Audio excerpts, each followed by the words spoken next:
Todavía todos sean muy bienvenidos y es una bendición estar vivos y de pie.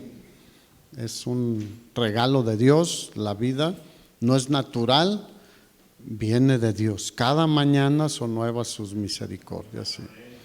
Y hoy nos gozamos de estar vivos y poder reunirnos, alabarle y congregarnos y escuchar su palabra. Bien, abra su Biblia en el segundo libro a los Corintios, capítulo 8.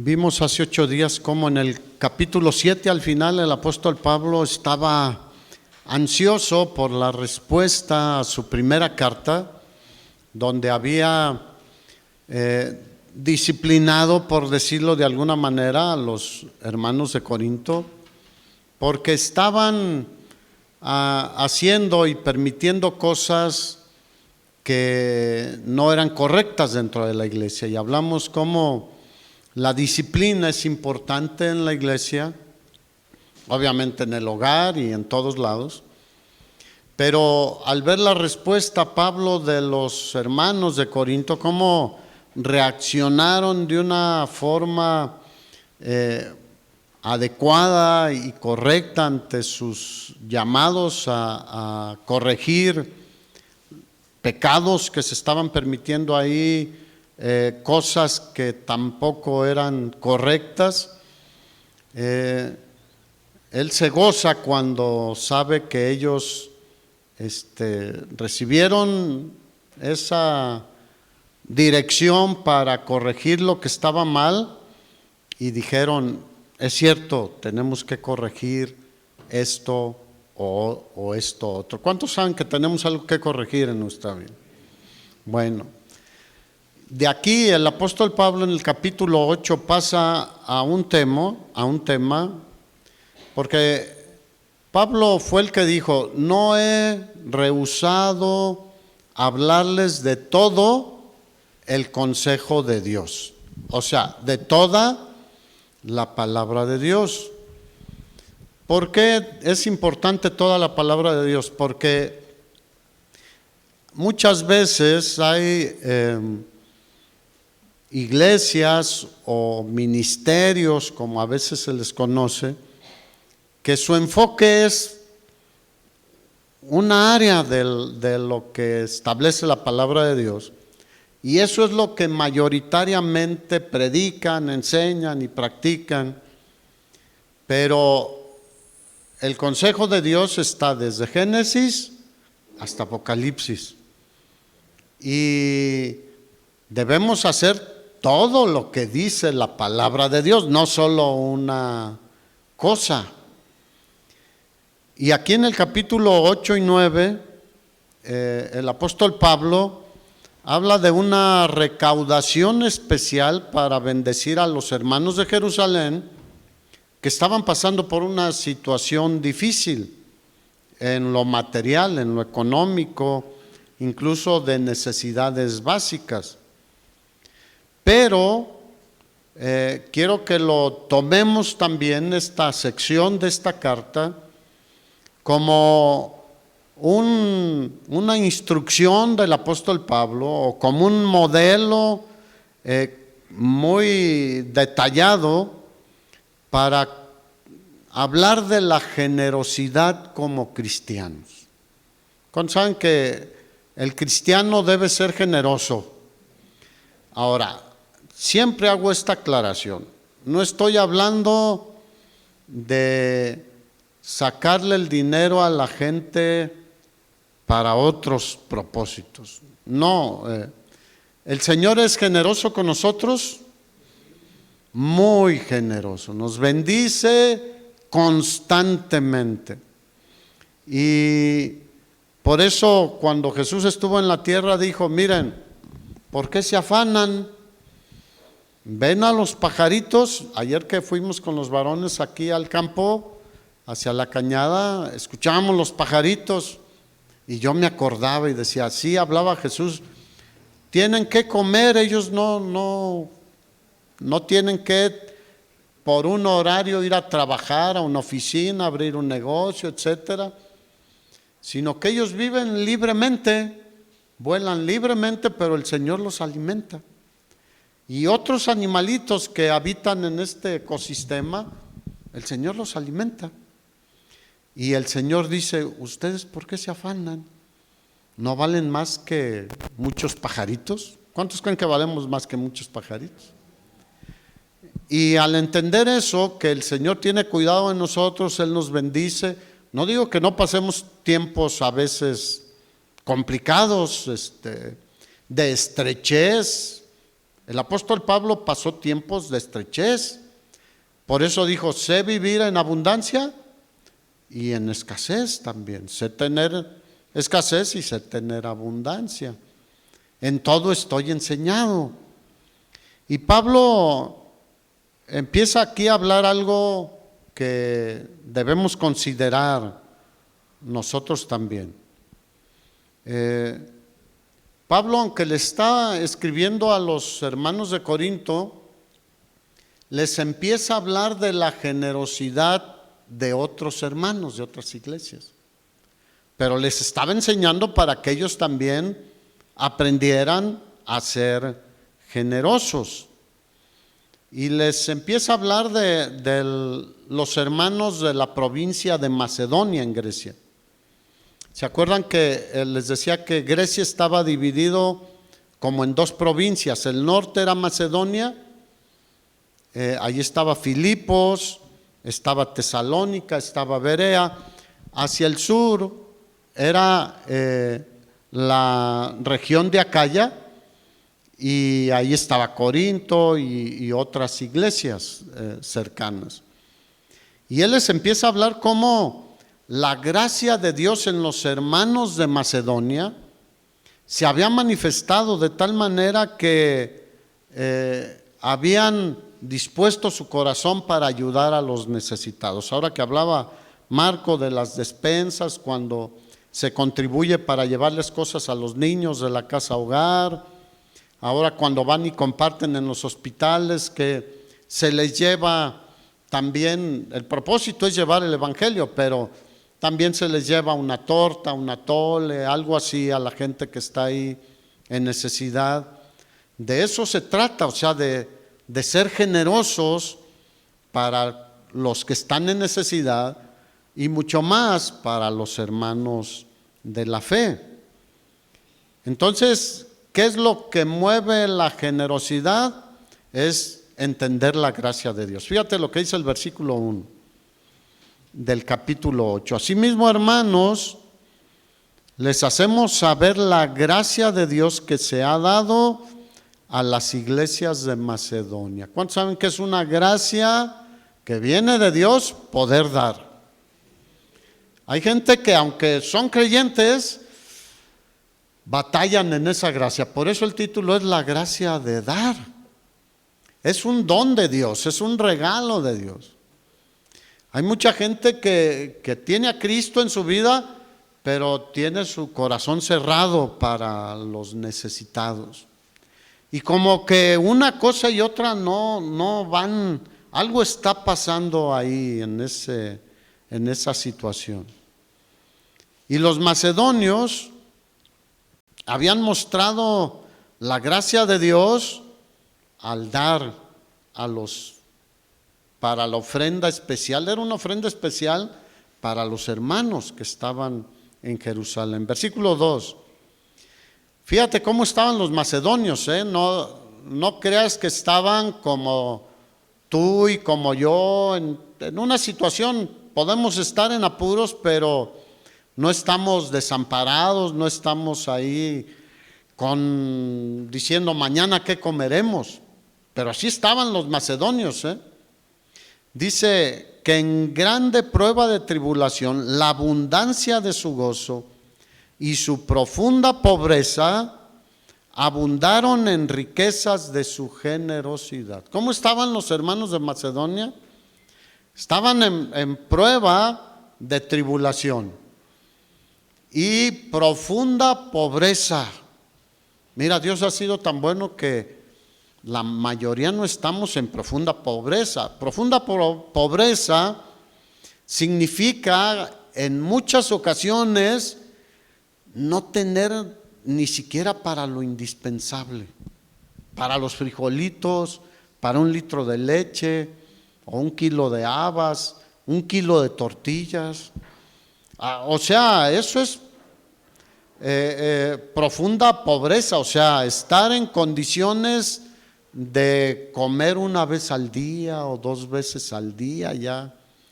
Nosotros nos damos el lujo de comer 3 veces al día, hermanos, y a veces más, o más de la cuenta. Pero estos hermanos estaban en una situación así, pero cuando supieron de la colecta para los que estaban en una situación más estrecha, más difícil en Jerusalén, recuerdan que hubo una gran dispersión en Jerusalén. Muchos dejaron sus casas, dejaron sus cosas, o sea, tuvieron que dejar todo. Así que, diga, el pasar por pruebas no nos limita. En México decimos, donde comen 2, comen 3, ¿no? Porque pues compartimos, ya en lugar de comerme 5 tacos, pues me como 3 o 4, ¿no? Pero comparto. Y somos muy solidarios en eso los mexicanos. Pero los cristianos deberíamos ser mucho más abiertos nuestro corazón en esto.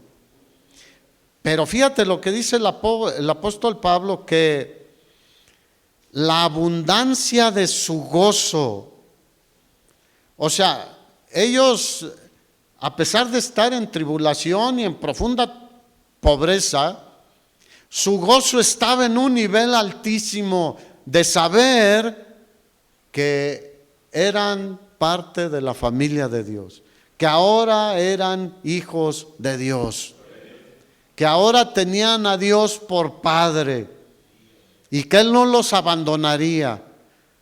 Y su gozo era tal que dijeron, pues hoy vamos a ahorrar esto para cualquier otra cosa, lo damos para que le lleven a los hermanos de Jerusalén. Así que el gozo, por eso Pablo hablaba mucho del gozo. Estad siempre gozosos, dice, orad sin cesar. Y él mismo decía de su experiencia personal, he aprendido a gozarme cualquiera que sea mi situación. Y aquí hay un gran secreto para nosotros, hermanos. ¿Cuántos han pasado toda su vida en situación difícil? Yo no, y veo que la mayoría no. O sea, hay tiempos bien, donde disfrutas, otros donde está complicadón, o sea, la vida en lo general es así. Pero el gozo del Señor debe ser nuestra fortaleza. Aún en los momentos buenos el gozo del Señor permanece, pero en los momentos difíciles, ¿qué nos sostiene? El gozo del Señor. Porque si no estaríamos derribados y probablemente destruidos. Pablo decía, estamos derribados muchas veces, mas no destruidos. En apuros, mas no desesperados. Por lo general, y voy a decir esto, espero que se entienda. ¿Es bueno ahorrar, sí o no? Porque en la Biblia encontramos muchos casos como el consejo que Dios le dio a Faraón a través de José, cuando venían 7 años de abundancia, y 7 años de escasez. Una quinta parte de la producción de trigo y de todos los productos, guárdalos para los tiempos de escasez. Pero aquí los hermanos de Macedonia pudieron haber dicho, no, pues esto que me están pidiendo que dé lo voy a ahorrar. Y por lo general eso es la primera intención de las personas y aún de nosotros como cristianos. Pero ellos decidieron dar.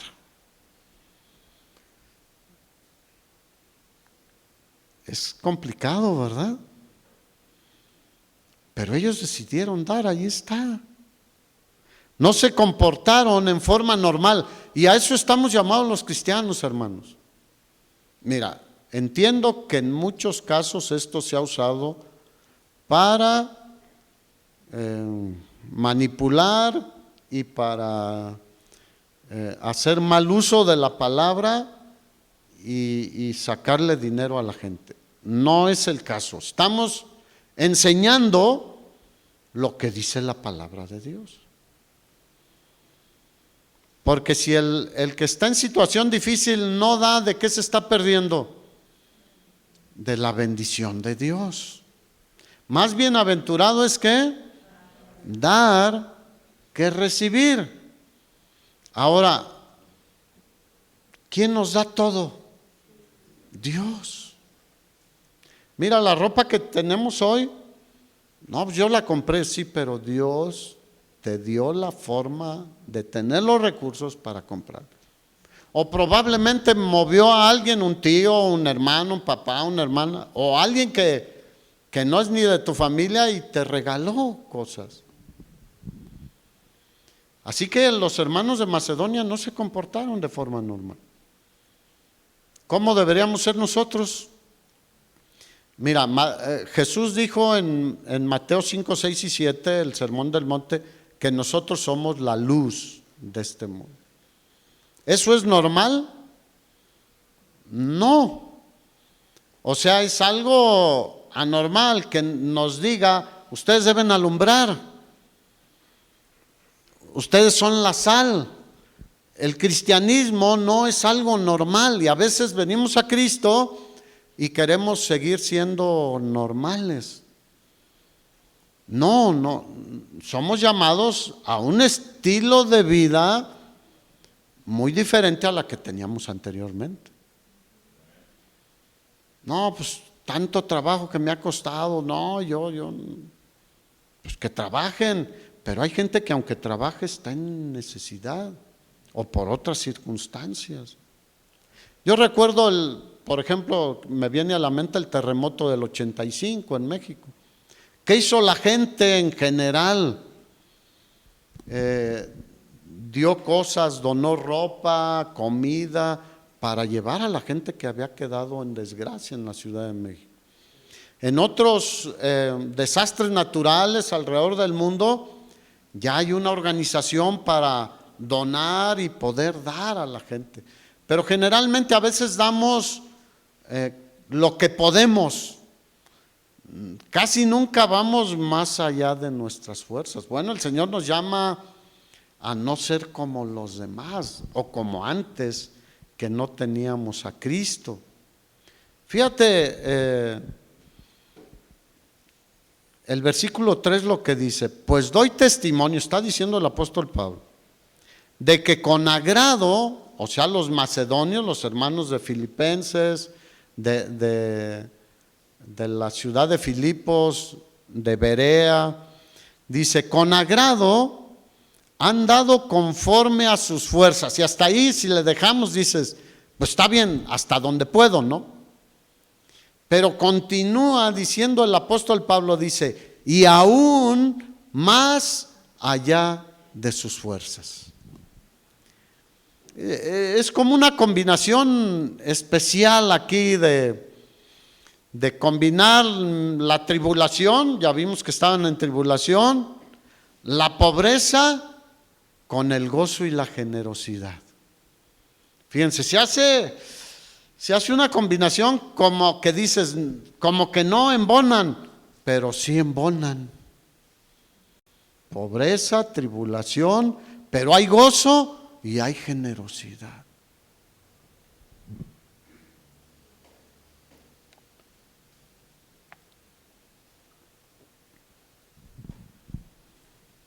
A veces seguimos como niños en Cristo. ¿Cómo es un niño? Mío, mío, mío. Pero Cristo se dio por nosotros. No solo vino al mundo, sino que se dio totalmente por nosotros. Y además el asunto es de que ellos lo hicieron espontáneamente. Ellos se enteraron de que había una situación difícil allá y espontáneamente empezaron a dar. No tuvieron que ser convencidos ni presionados, como en muchos casos. Y Pablo resalta de alguna manera tres características de la generosidad de los hermanos de esta provincia de Macedonia. Era una ofrenda voluntaria, pero era conforme a sus fuerzas. Todo cristiano debe dar en forma proporcional. Más allá de porcentajes, ahora claro, la ofrenda es muy diferente al diezmo. Pero hoy en día como que las iglesias se han olvidado de las ofrendas, de la generosidad más allá. En el Nuevo Testamento, más que de un porcentaje, Dios espera que su iglesia, que sus hijos den en base o en una proporción de acuerdo a lo que tiene. En la primera carta que les escribió a los Corintios, ya les había él mandado decir de la ofrenda para los hermanos que estaban en dificultad. El primer libro de Corintios, capítulo 16, versículo 1, les dice: en cuanto a la ofrenda para los santos, haced vosotros también de la manera que ordené en las iglesias de Galacia. O sea, Pablo en todos lados les dijo: están en dificultad, vamos a apoyarles. Cada primer día de la semana, cada uno de vosotros ponga aparte algo, según que haya prosperado. Hay gente que prospera mucho, ¿qué debe hacer? De acuerdo a eso que el Señor le permitió tener mucho, aparte, en forma proporcional. Según haya prosperado, guardándolo, para que cuando yo llegue no digan: vamos a recoger la ofrenda. No, ya esté preparada la ofrenda para enviarla a los hermanos de Jerusalén. Entonces, aquí en primera instancia vemos que es conforme a sus fuerzas. En segundo lugar, más allá de sus fuerzas. El cristiano debe dar de acuerdo con lo que tiene, pero en una proporción que de alguna manera pueda permitirle al cristiano sacrificarse. ¿Cuántos saben que el amor es sacrificial? El amor de Dios, ¿cómo fue? Sacrificial. O sea que se sienta, porque cuando damos y sabemos que esto no me afecta de ninguna manera, pues decimos: está bien. Pero cuando dices: esto como que ya va un poquito más allá, ¿quién crees que lo ve? El Señor. Ve que tu corazón está dispuesto a dar. Mira, si no estamos dispuestos a darnos todo para el Señor, el dinero es una de las áreas más difíciles. Yo recuerdo cuando me convertí, pues yo llegaba y en principio me quedaba hasta atrás parado con mi hijita, estaba muy chiquita. Yo decía, cuando empecé a ir, mi esposa se sentaba con Omar allá y yo le decía, yo acá me quedo, déjame a mí a la niña. Lo que no quería era ni aplaudir, ni levantar las manos, ni cantar, ni nada, ¿no? O sea, pues con la niña abrazada tenía un buen pretexto, ¿no? Y como sabía que pedían, yo ya de mi cartera sacaba un billete de 50 en aquel tiempo. No, pues le estoy dando bastante. Pues yo así lo consideraba, en ignorancia, en apenas empezar a conocer del Señor. Y lo depositaba y yo decía, pues hasta como que me sentía que yo era importante, porque si no daba eso, pues esto. ¿Cuántos saben que el Señor tiene cuidado de su iglesia y de cada uno de nosotros? Pero después que fui entendiendo dije, qué mal estaba en mi entendimiento para con el Señor, ¿no? A veces es sacrificial, sí, porque esto lo tenía guardado para esto, pero los hermanos no tienen ni qué comer. ¿Qué será más importante? A veces comprarte un pantalón o otra cosa así que no es esencial para ti, a mandar para que otros puedan comer, porque es más esencial comer que cualquier otra cosa. Mira, Marcos capítulo 12, versículo 41, Jesús estaba en el templo allí en Jerusalén. Jesús se interesaba en esto, claro, ahí estaba y vamos a ver lo que dice.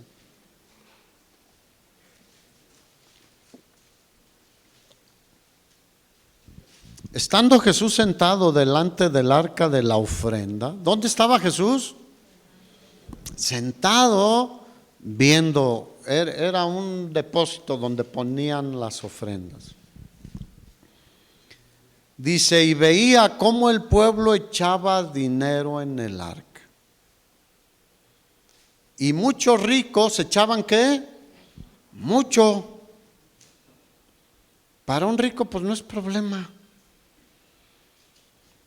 Y echaban mucho ahí en el arca. Y vino una viuda pobre. ¿Cómo era la viuda? Pobre.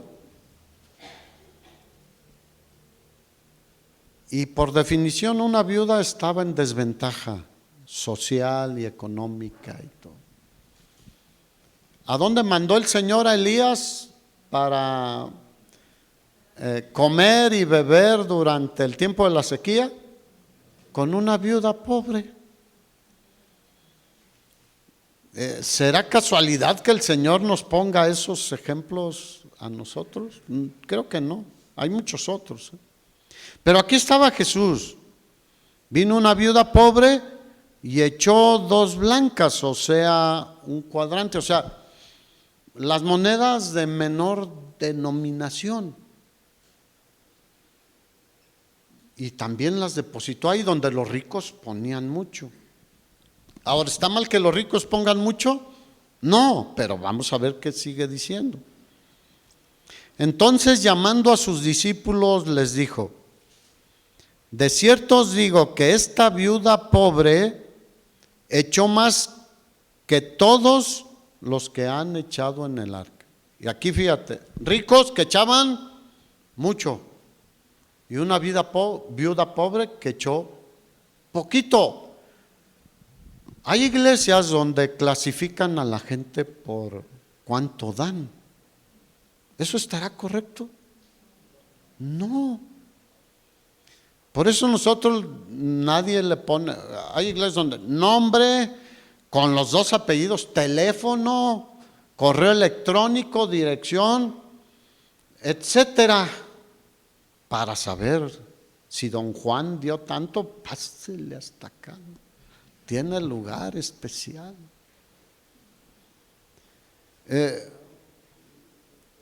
Héctor me platicaba de cómo él lo vivió. Eh, por ejemplo, él trabajaba en el tecnológico aquí de Morelia, y pues a fin de año les pagan el aguinaldo y varias quincenas adelantadas y todo. Y dice que el pastor donde estaba llegaba y ahí le pedía el diezmo y la ofrenda y todo. ¿Será esa la función de un pastor? No. Mira, ¿quién sabe lo que diste? Dios sabe. ¿Quién es el que te va a recompensar? Yo no, Dios. Por eso Jesús dijo, mira, esta señora, esta viuda pobre, dio más que... Ahora, en muchos casos, no digo que sean todos, pero en muchos casos los ricos son los que menos dan. Los ves llegar a unos carronones y muchas cosas, y muchas veces son los que menos dan, o dan muy limitado, o si les pides, yo no les ando pidiendo. No, eso debe ser algo que el Señor ponga en tu corazón.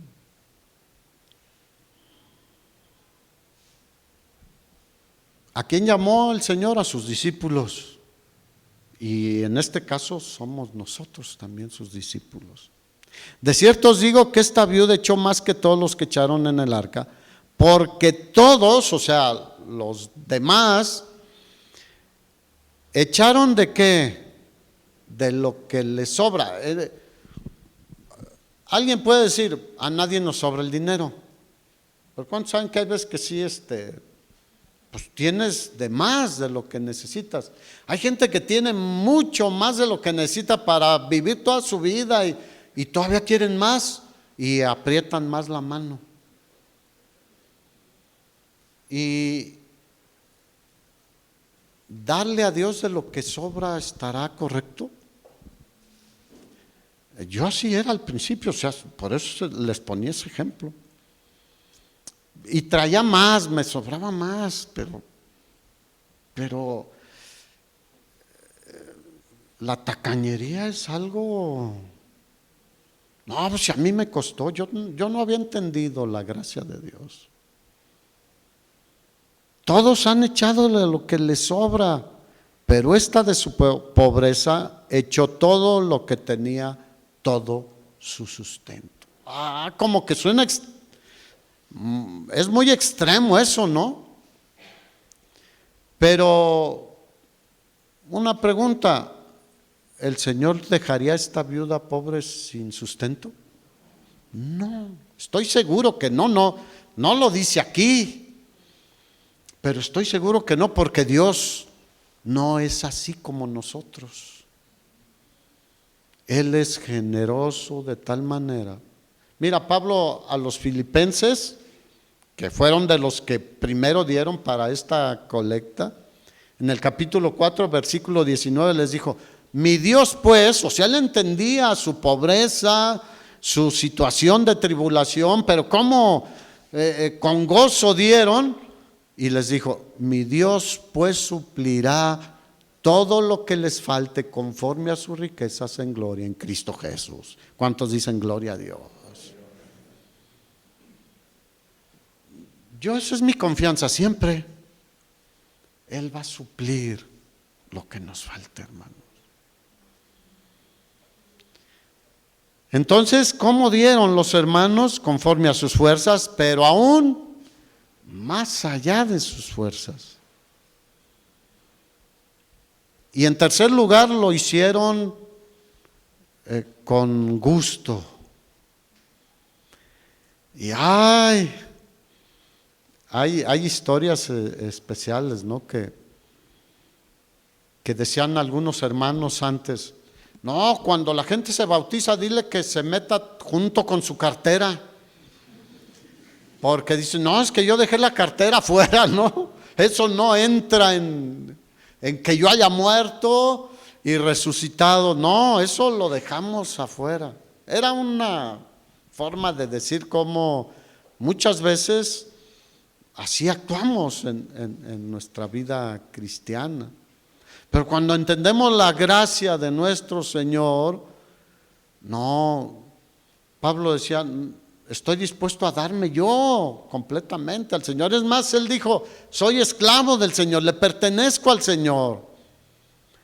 Y lo que tenemos que también, no quiere decir que nos dejemos estafar, porque hoy en día es una estafa en muchos lugares. Llegué a ver un video que no veo muchos, pero mira, los de $100 aquí, los de 500 aquí, y los de menos de 100, espérense al final. ¿Qué valen menos o vale menos lo que ellos? Pues no es correcto, no es correcto. Así que la ofrenda es voluntaria, diga voluntaria. Dios a nadie forza. El cristiano debe estar muy consciente de esto, que si lo quieren obligar o manipular o intimidar, no es de Dios. No, debe ser, más adelante lo vamos a ver, ahorita no voy a entrar en esto, pero debe ser voluntario, hermanos. La ofrenda voluntaria siempre ha sido el plan de Dios, siempre. Proverbios 3:9 dice, honra a Jehová con tus bienes. O sea, no solo con tus cantos, con tu vida, también con tus bienes, porque es parte de nuestra vida, ¿sí o no? ¿Cómo ganamos esos bienes? Pues invirtiendo nuestra vida, nuestro tiempo y honra a Jehová con todo, con lo que tienes. Tu casa debe ser para bendición, ¿sí o no? Mira, ahorita pues yo creo que la mayoría dejamos de hacer, pero la casa que el Señor nos permitió tener por años, pues Héctor, ¿cuántos años fue?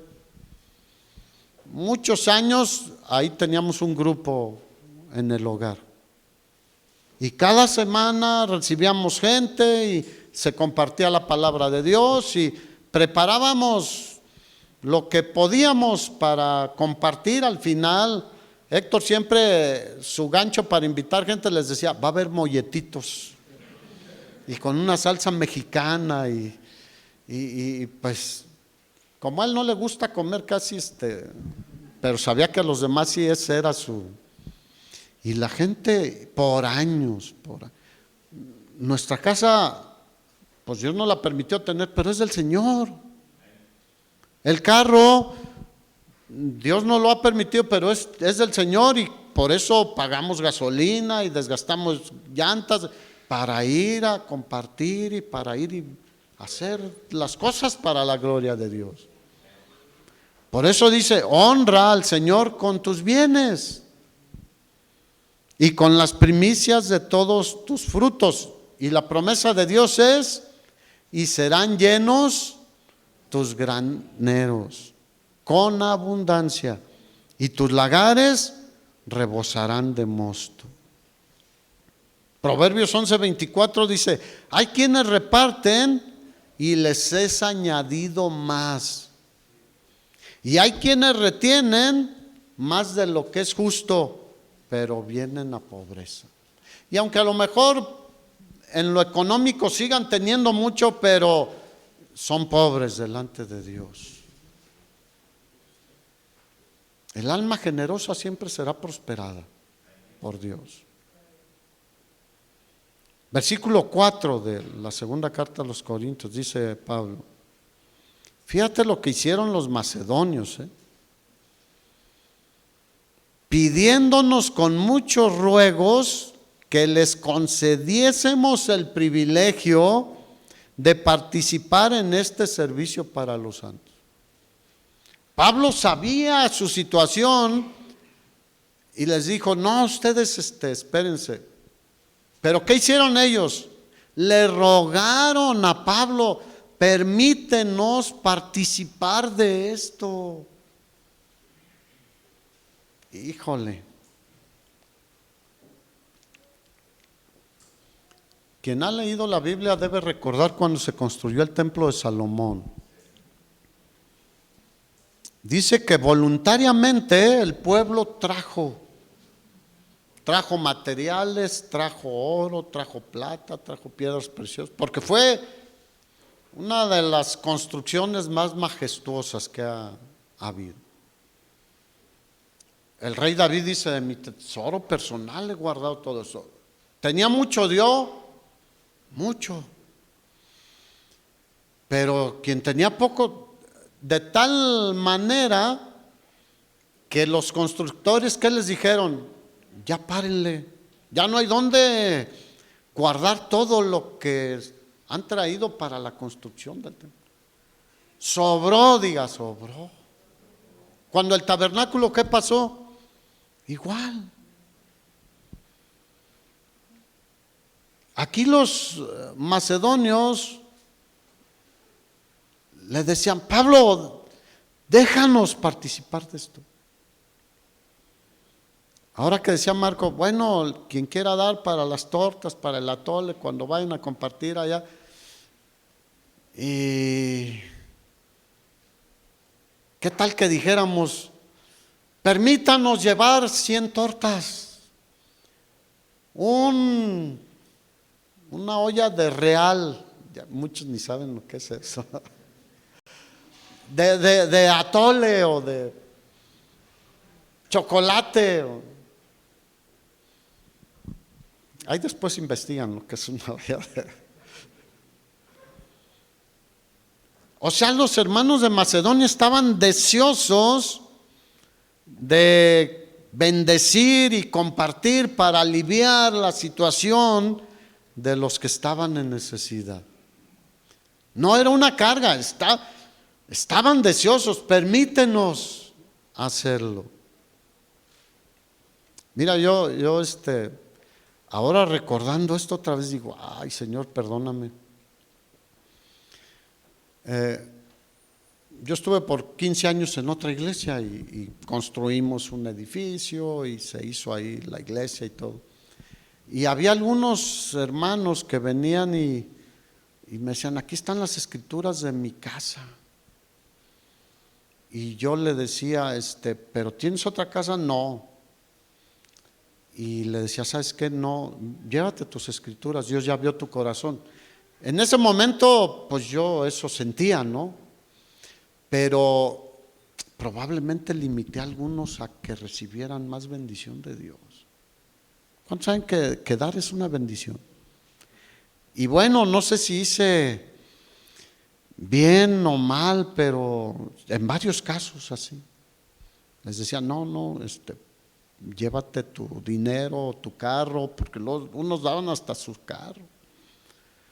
Y bueno, ya lo hice, pero es una bendición dar.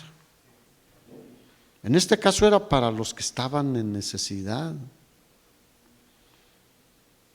Veían ellos esta situación como un privilegio. Mira, hoy en día muchos lo ven como una carga. Que si diezmar, que si ofrendar, y que piden para las despensas, piden para los que van al hospital, para cuando van los jóvenes al orfanato ahí con los niños que están en necesidad, y cuando íbamos al asilo de ancianos. Pero es un privilegio, hermanos. Es un privilegio que Dios nos da, no es una carga. Y luego continúa en el versículo 5 Pablo diciendo: y no como lo esperábamos. O sea, han de haber dicho: pues van a dar poquito, porque pues están en tribulación, en profunda pobreza, etcétera. Van a dar poquito. No dice, sino que asimismo se dieron primeramente al Señor y luego a nosotros por la voluntad de Dios.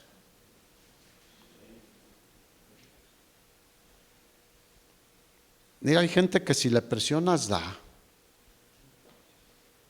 pero no es correcto. No, Pablo dice, se dieron, debería ser algo fácil para nosotros. Versículo 6. De manera que exhortamos a Tito para que tal como comenzó antes, asimismo acabe también entre vosotros esta obra de gracia. ¿A quién le está hablando? A los corintios. Les pone el ejemplo de los macedonios. Pero fíjate, Tito ya les había llevado la primera carta, ya les había dicho, y ellos habían dicho que sí. Fíjate, versículo 7. Por tanto, como en todo abundáis en fe, en palabra, en ciencia y toda solicitud, y en vuestro amor para con nosotros, abundad también en esta gracia. Esto se los está escribiendo en la segunda carta. O sea, a veces decimos que sí, pero no decimos cuándo. O sea, le está diciendo Pablo en otras palabras, lo que dijeron que sí iban a hacer, que iban a apoyar a los hermanos que están en necesidad, háganlo ya.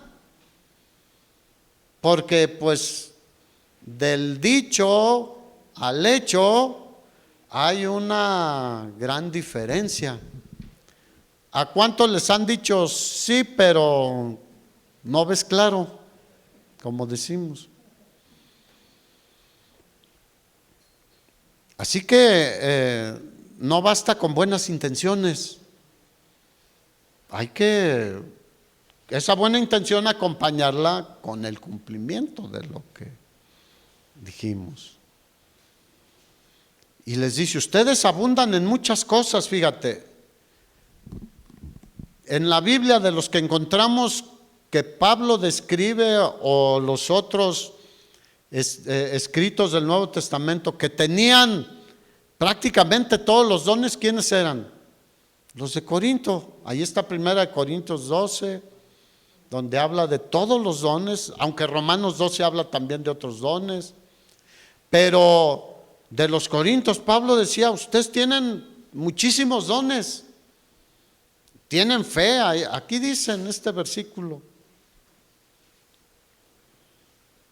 en el 7, como en todo abundáis en fe, en palabra, en ciencia y en toda solicitud de vuestro amor. O sea, tenían todo, dice, pero como que les falta completar algo. Apoyen para los hermanos de Jerusalén. Como que en la cuestión de dar siempre hay algo ahí, ¿no? Que detiene. Así que, mira, de acuerdo a nuestra fe, debe estar en nuestro dar, o nuestras virtudes cristianas también se manifiestan en cómo damos. Mira, ¿qué tanto tiempo damos al Señor? Nuestras virtudes cristianas deberían ir a la par. ¿Qué tanto compartimos? No solo estoy hablando de lo económico, que aquí está hablando de eso, pero todo lo demás tiene que ver. ¿Qué tanto dedicamos tiempo al Señor? ¿Qué tanto estamos dispuestos a servir al Señor? Y a veces venir pareciera que es una obligación a la iglesia. Si alguien viene porque siente que es una obligación, algo anda mal ahí en su corazón. No, pues debemos venir como los domingos o los días que nos reunimos, con gozo y con un corazón dispuesto a alabarle, a glorificarle, pero también a recibir su palabra. Pero a veces pues venimos porque pues es domingo. No, pues gloria a Dios, es el primer día de la semana, es el día del Señor. Es el día en que nos reunimos como hermanos, como familia, como el cuerpo de Cristo. Miren, yo a veces soy observador. No se sientan checados, pero a veces me voy a orar un poquito aquí arriba y ahí están unas ventanitas y veo cómo van llegando los hermanos a veces. ¡Qué gozo y alegría! O corriendo porque Ya son las 11:45. Antes de que el de la alabanza se baje para que no se note tan. ¿Qué onda? Perdón por la expresión, pero diga, ¿qué onda, hermano? Ahí se los dejo. No voy a continuar con esto. Miren, esto sí es algo que debemos considerar. Cuando alguien, un hermano en el Señor, y es bueno para orar, y es bueno para compartir, y aún hasta predica, etcétera, pero es tacaño, algo anda muy mal. Algo anda muy mal. ¿Se acuerdan del joven rico? Vino con el Señor y conocemos la historia, y el Señor le dijo, pues ahí tienen los mandamientos, cúmplenlos. Y él, ¿qué dijo? Todos los he cumplido desde mi juventud. Y Jesús no le dijo, no es cierto que hayas cumplido los mandamientos. No lo negó, no le dijo, no, pues no. Probablemente era un buen muchacho, ¿sí o no? Que respetaba a sus padres, honraba a sus padres, que no robaba, que no andaba ahí deseando otras cosas. Ahí tienes la ley, le dijo el Señor. Le dijo, pero una cosa te falta. Diga, ay, una cosa te falta. Tienes virtudes cristianas, tienes dones cristianos, pero estás agarrado del dinero. ¿Sabes por qué mucha gente no viene a la iglesia? Porque dice, no, mejor aquí la veo, porque acá no pasan el bote. O llegan, calculan, mira, te lo digo con conocimiento, calculan cuando ya se levantó la ofrenda y llegan después. Bueno, quien tenga eso tiene un problema, hermanos, porque ¿dónde estaba el corazón del joven rico? Eso le pegó durísimo. Ahora, era rico. ¿Y qué pasa con los pobres? A veces son más generosos. Versículo 8. Fíjate, Pablo, por si quedaba duda, no hablo como quien manda. O sea, les mandaba que lo hicieran, les ordenaba, no, sino para poner a prueba por medio de la diligencia de otros también la sinceridad del amor vuestro. ¡Wow! Aquí ya entramos a otro nivel, hermanos. No, yo amo al Señor y amo su obra, amo su iglesia, amo el cuerpo de Cristo, amo todo lo que el Señor ama. ¿De veras? Revisa tu corazón en esto, en el dar, en el ser generoso. Así que Pablo no imponía nada de una forma dura o como una imposición legalista. No, él quería ver el amor de los hermanos.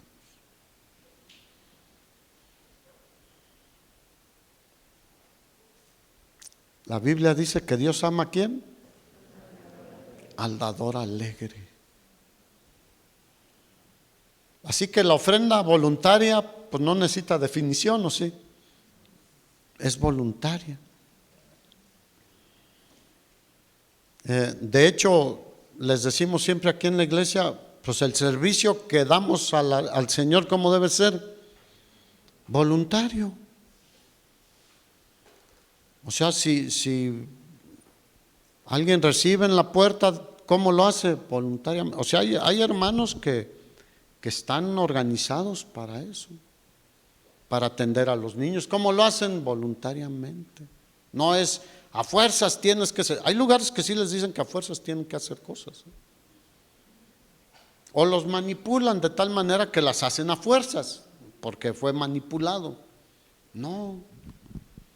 Versículo 9, y quiero que pongas mucha atención ahí. Porque lo otro te vi con ojos así como diciendo, ¿qué onda? ¿Vamos a hablar de dinero? Sí, la Biblia habla de dinero también. Todo el consejo de Dios. Pero fíjate, porque ya conocéis la gracia de nuestro Señor Jesucristo, que por amor a vosotros se hizo pobre, siendo rico, para que vosotros con su pobreza fueran enriquecidos. Ahora, ¿Jesús era rico en qué? Diga, en todo. En todo. Pero generalmente muchos usan ¿ya ves? Cristo se hizo pobre para que tú seas rico. Tú debes ser rico. Tú debes tener carros, tú debes de tener casas, tú debes de tener aquello. Y Lázaro, del que habló el Señor en aquella parábola, el rico y Lázaro, ¿dónde quedó? Pedro, ¿dónde quedó? Que le dijo al Señor, nosotros hemos dejado casa, padre, madre y todo por servirte a ti. ¿Qué tendremos? Le dijo, ustedes van a tener más casas, más hermanos, más padres, más familia, porque donde lleguen los van a recibir, porque van en mi nombre. Pero cuando usan esto para decir, tú debes ser prosperado y hay iglesias que ese es el énfasis, enriquecerte económicamente o con bienes materiales, etcétera. ¿Qué vas a hacer con eso cuando te mueras? ¿Se acuerdan de aquel hombre rico que dijo, alma mía, mucho tienes ya, muchos bienes para toda tu vida, gózate, disfruta? Y el Señor le dice, ¿cómo le dijo? Necio. Ay, no es ofensivo, pero es que era una actitud. Esta noche te vas a morir, en otras palabras. Vienen a pedirte tu alma. Y lo que has hecho, la nuera. Y tú sudaste y no comías y andabas para allá y para acá y te desvelabas y usabas los mismos zapatos por 5 años hasta que ya la suela ya no daba para más y te moriste. Y la nuera, 500 pares de zapatos, porque así son las mujeres, ¿no? Y que ahora salieron estos así, que ahora estos así. O el yerno, ay, tantas ganas que tenía de un Mustang. Y tú andabas en bicicleta cuando mucho, ¿no? Qué afán de acumular. Dios nos bendice para ser de bendición. Ahora, vuelvo al punto, ¿Dios está peleado con las riquezas? No. Ahí está Abraham, ahí están tantos siervos de Dios. Pero dijo, te voy a bendecir y serás de bendición. Jesús se hizo pobre siendo rico. Mira, subraya este versículo. Es uno de los versículos especiales o sobresalientes de esta carta.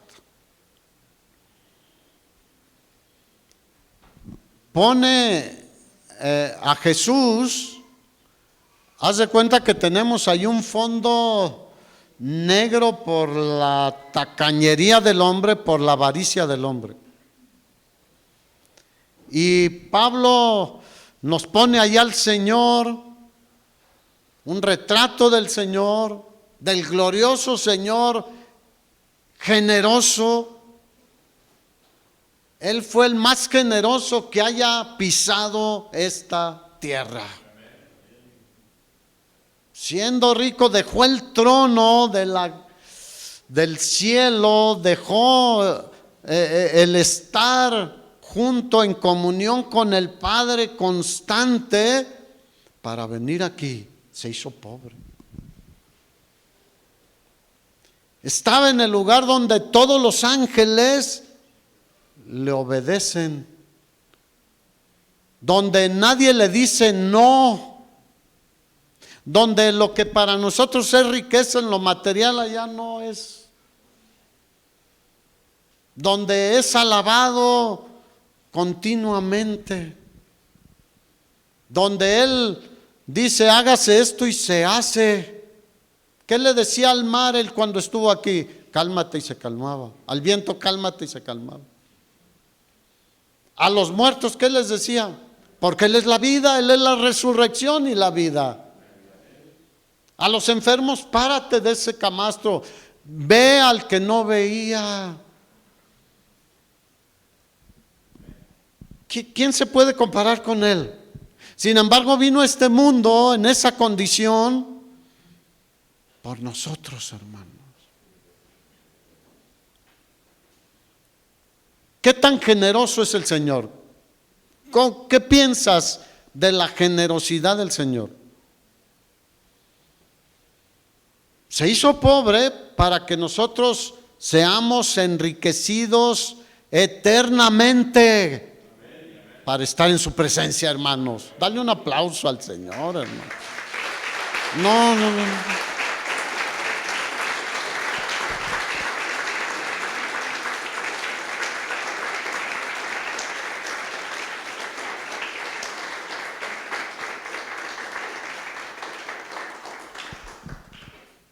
Él era, nadie podría decir, es de las 10 fortunas más grandes del mundo. Él es el creador del universo, de todo lo visible y lo invisible, hermanos. La Biblia dice que Él es el dueño del oro y de la plata. Pero eso no es nada. Es dueño del sol, de la tierra, de Marte, de Júpiter, de todas las galaxias, de todo lo que existe, visible e invisible. Los ricos que tienen aquí muchas cosas materiales en este mundo le pertenecen a Él. Unos van a estar con Él, otros no, de acuerdo a su corazón para con Él. Así que no fue rico en Belén, ¿o sí? Para los que dicen, no, ya ves, Él se hizo pobre para que tú seas rico. Él no fue rico en Belén, ni durante sus 30 años antes de empezar su ministerio.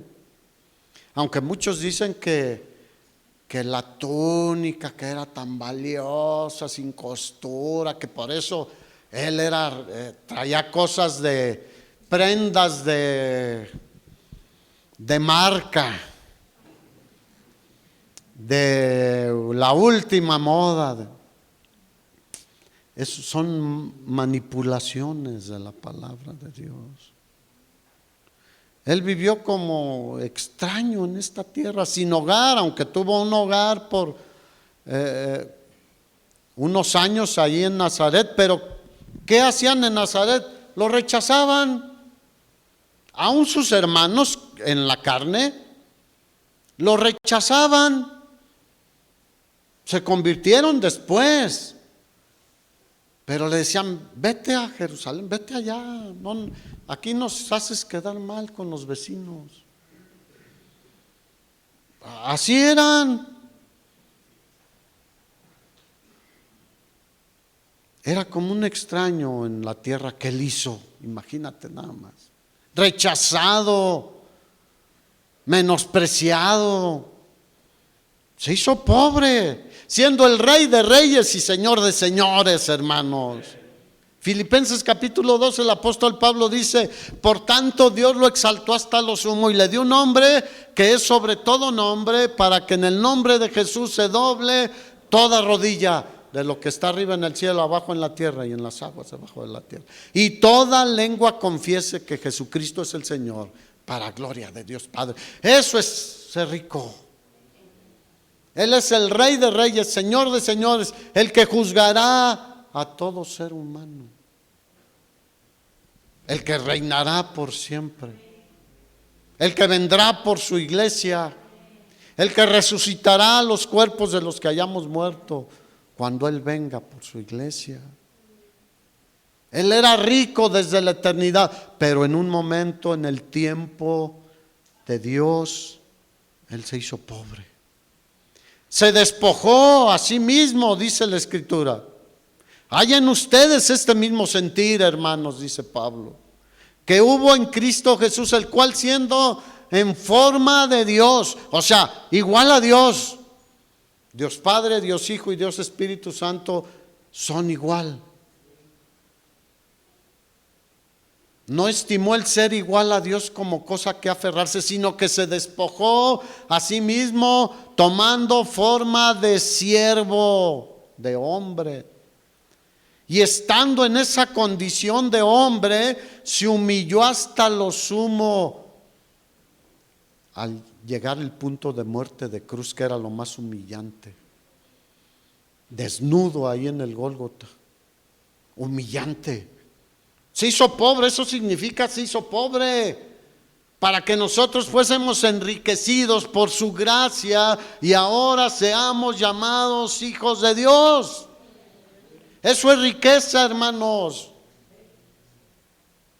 Es un privilegio incomparable ser llamados hijos de Dios, los cuales no son engendrados, dice el apóstol Juan en el capítulo 1, ni de voluntad de carne, ni de voluntad de carne, ni de varón, sino de Dios. Eso es riqueza. Trabajemos, hagamos nuestra actividad productiva como debe de ser, con toda diligencia, y que el Señor bendiga tu trabajo, el fruto de tus manos. Pero la riqueza mayor que tenemos es que Cristo está en nosotros, su Espíritu Santo vive en nosotros, que ahora tenemos vida y vida eterna, hermanos. Para eso se hizo pobre, para enriquecernos, porque estábamos empobrecidos en nuestros delitos y en nuestros pecados. No fue rico ni en Nazaret, ni en mucho menos en Getsemaní, ahí cuando estaba angustiado, y menos en el Gólgota. Y todo fue por ti, por mí. ¿Dónde quedan algún argumento de, no, pues es que no puedo? Él pudo por nosotros. No quedan argumentos en este punto, hermanos. Así que, versículo 10, termino con el 10 y el 11. Y en esto doy mi consejo, dice Pablo, porque esto os conviene a vosotros. ¿A quién le conviene? A nosotros. Que comenzasteis antes no solo a hacerlo, sino también a quererlo. Desde el año pasado, vuelve a los Corintios en su primera carta. Ahora pues, ya háganlo. Llevad también a cabo el hacerlo, para que como estuviste pronto a querer, así también lo estés en cumplir conforme a lo que tengan. ¿Cuántos dicen gloria a Dios? Pásale. ¿Por qué no te pones de pie?